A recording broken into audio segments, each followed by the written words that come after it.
আসসালামু আলাইকুম ওয়া রাহমাতুল্লাহি ওয়া বারাকাতুহু। আমরা অনেকেই গোসল করি, কিন্তু গোসলের ভিতরে তিনটি ফরজ আছে, এটা আমরা অনেকেই জানি না।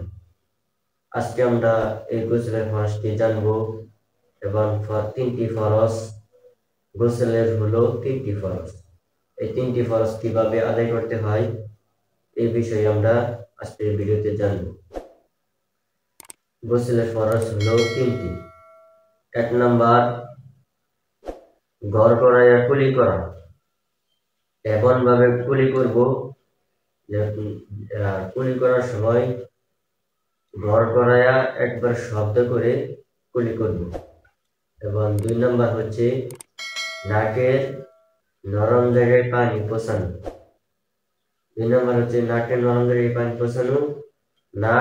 নাকের ভিতরে কোনো যদি ময়লা থাকে তাহলে ওই ময়লাটা বের করে দেওয়া এবং সুন্দরভাবে নাকের ভিতরে পানি পৌঁছে দেওয়া।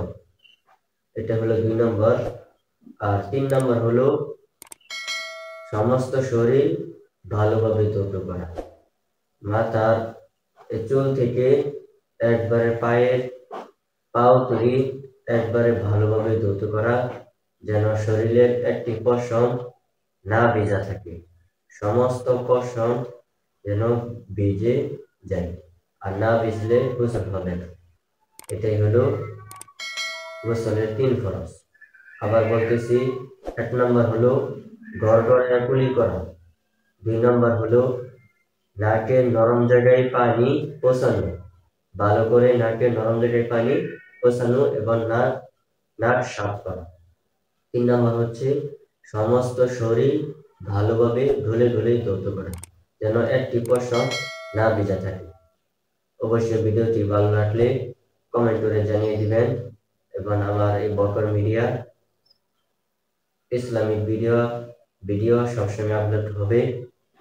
আমার এই বকর মিডিয়া চ্যানেলটি সাবস্ক্রাইব করে আমার পাশে থাকবেন। ধন্যবাদ। আসসালামু আলাইকুম।